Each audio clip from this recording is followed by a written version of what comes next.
यहाँ उपस्थित सभी वडीलगण, युवा साथी, माताएं, बहनें, सभी को मेरा गुलगुलान, जय जोहार, आपकी जय, स्वकथा पितरों की जय, प्रकृति की जय और जय भील प्रदेश।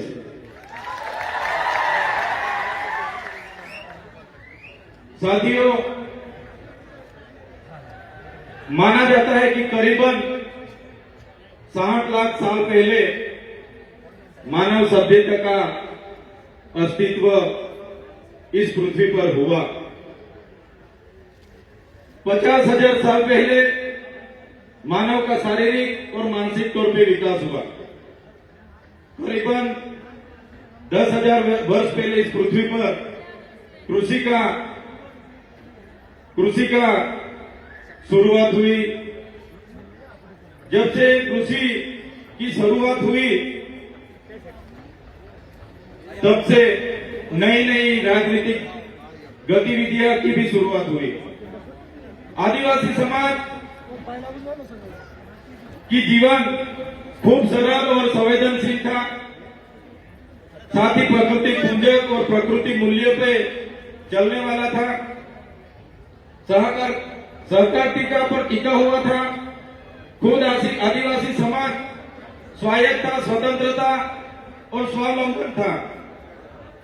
जैसे जैसे समय बढ़ता गया, जैसे बाहर के लोगों ने यहाँ आना शुरू कर दिया, जैसे बाहर से आर्य आए, शक आए, होण आए, और यहाँ जो आदिवासी बसा हुआ था, मूल मालिक था, यहाँ की संपत्ति पर कब्जा जमाने के हेतु उन्होंने यहाँ जो सरदार थे, हमारे छोटे मोटे कस्बे कबीला के सरदार थे, राजा थे, रजवाड़े थे, उन आदिवासी राजाओं के साथ संघर्ष हुआ। संघर्ष में कई सारे हमारे कस्बा कबीले के सरदार, कई सारे राजा उस संघर्ष के दौरान हार गए।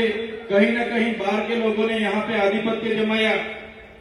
बाद में धीरे धीरे चलते हुए हम देखेंगे तो उन लोगों के साथ ही साथ विदेशी फ्रेंच आए, पोर्टुगीज आए, स्पेनिश आए, अंग्रेजों आए, मुगल आए, कई सारे लोगों ने इस देश में आकर यहाँ की संपत्ति को, यहाँ की खनन संपदा पर अपना अपना कब्जा जमाया। ऐसे ही चलता रहा। जो आदिवासी अपने प्रकृति पूजा, स्वावलंबन, स्वतंत्र, स्वायत्त, खुद की कमी, खूब कम चीजों पर अपना जीवन जी रहा था, उस आदिवासी को कहीं न कहीं इस संघर्ष में उतरना पड़ा और कहीं न कहीं अपनी प्रकृति से, अपनी संस्कृति से, अपनी समाज से उसको बिछड़ना पड़ा। साथियों, हम सब जानते हैं कि जब यहाँ पे पूरे विश्व पे अंग्रेजों का शासन था, 50% अंग्रेजों का पूरे विश्व पे शासन था, तब मेवाड़ में राणा पूजा भील, राजस्थान के हल्दी घाटी में हल्दी बाई, वैसे ही मध्य प्रदेश में चितू, मध्य प्रदेश में टट्य भील, जैसे अनेक लोगों ने अंग्रेजों के खिलाफ बंड पोकारा था।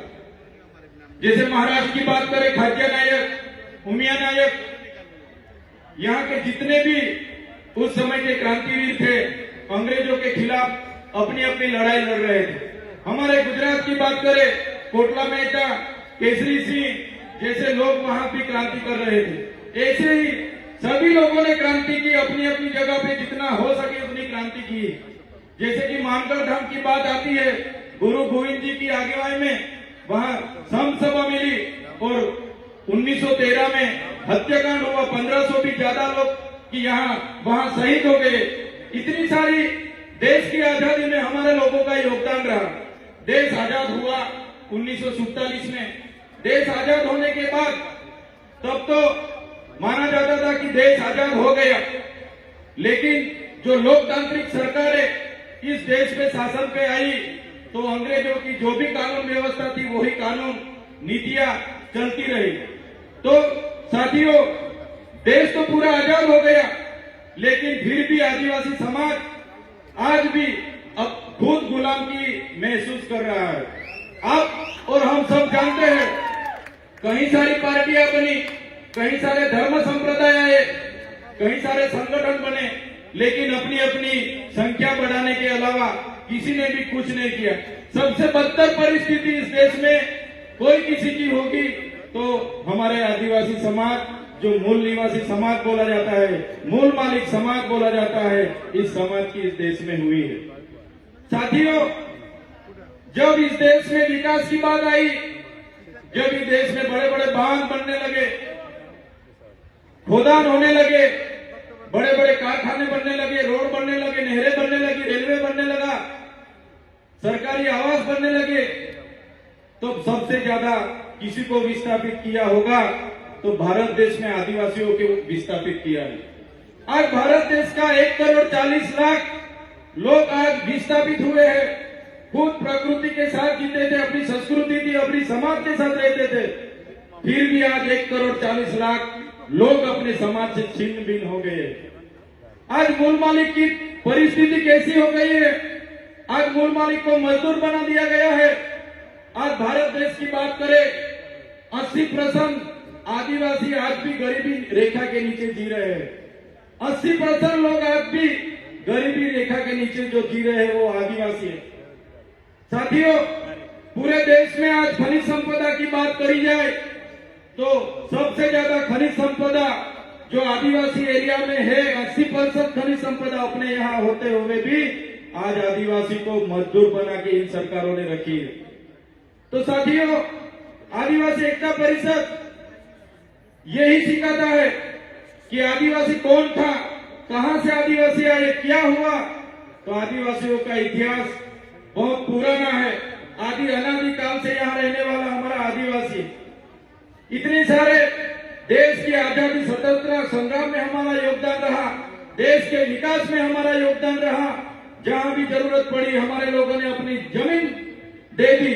आज आदिवासी 50% आदिवासी के पास अपनी खुद की जमीन नहीं है। आज देश में 8% आदिवासी बस रहा है, लेकिन आज देश में 1% भी जमीन आदिवासी के पास नहीं है। साथियों, ये मूल मालिक की हमारे देश में ये हालत इन सरकारों ने बनाई है।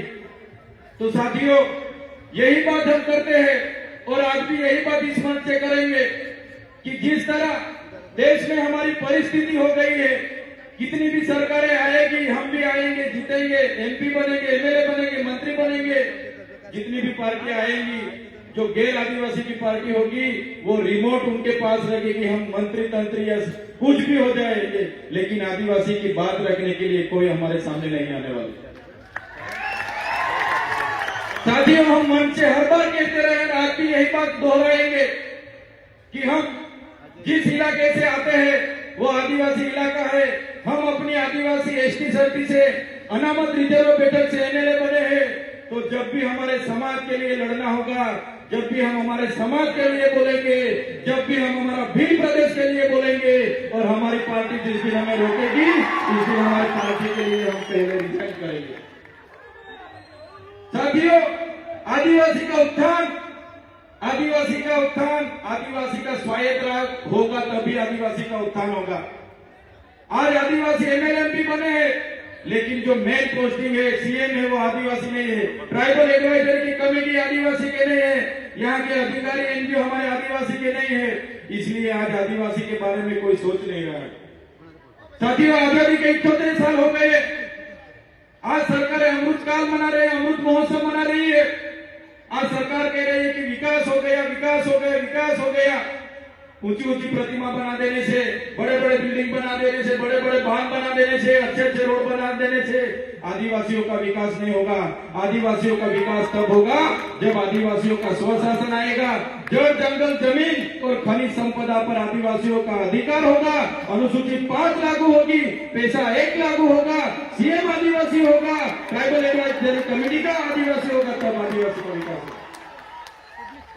आजादी के 78 वर्ष के बाद भी आज हम लोग हमारे एरिया में टीचर के लिए आंदोलन कर रहे हैं, सड़क के लिए आंदोलन कर रहे हैं, डॉक्टर के लिए आंदोलन कर रहे हैं, रोड रास्ते के लिए आंदोलन कर रहे हैं, पीने का पानी के लिए आंदोलन कर रहे हैं। तो कब तक आंदोलन करते रहेंगे, कब तक धरना देते रहेंगे, कब तक लड़ेंगे, जीतेंगे, जिंदाबाद मुर्दाबाद करते रहेंगे। साथियों, अभी किसी भी तरह की जिंदाबाद मुर्दाबाद करने के लिए हम तैयार नहीं है। अगर सरकार हमारा विकास करना नहीं चाहती, आने वाले दिनों में हम भील प्रदेश बना के रहेंगे।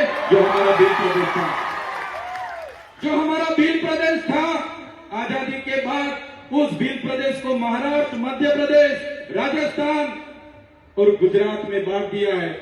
आज भी हम लोग बॉर्डर लेस होके हमारा रोटी बेटी का व्यवहार आज भी चल रहा है। हमारी पूजा विधि, जन्म विधि, मरण विधि आज भी सेम है। आज भी हम लोग, हमारी बोली भाषा, हमारा पहरवेश, हमारा नाच गान आज भी हम सब चारों राज्यों में है। साथियों, ऐसे लड़ने का अभी टाइम नहीं है। सरकार को हम बोलना चाहते हैं, सरकार ऐसे ही करेगी। विकास के नाम पे हमको छिन्न भिन्न कर रही है, हमको बांट रही है, धर्म संप्रदाय के नाम पर बांट रही है। तो साथियों, ज्यादा टाइम नहीं लूंगा मैं, लेकिन जरूर इतना बोलूंगा सरकार को कि जिस तरह तेलुगु लोगों को तेलंगाना मिला, तमिल लोगों को तमिलनाडु मिला, मराठाओं को महाराष्ट्र मिला, गुजरातियों को गुजरात मिला, पंजाबियों को पंजाब मिला, नागा लोगों को नागालैंड मिला, झारखंडियों को झारखंड मिला, इसी तरह आने वाले दिनों में हमारे आदिवासियों को भील प्रदेश चाहिए। देश का 29वां राज्य हमको भील प्रदेश चाहिए। भील प्रदेश हम बना के रहेंगे, ये हमारा अधिकार है। संविधान ने हमको अधिकार दिया है। भाषा की तौर पे, जाति की तौर पे हमको भील प्रदेश मिलना चाहिए। मेरे तमाम बड़ी बुजुर्ग, मेरे युवा साथी, मेरी माता बहनों को भी अपील करता हूं इस मंच से, आने वाले दिनों में जो आदिवासियों का विकास करना होगा तो स्वतंत्र राज चाहिए, और स्वतंत्र राज यही होगा, भील प्रदेश बनेगा तभी हमारा राज आएगा। धन्यवाद। जय जोहार, जय आदिवासी, जय भील प्रदेश।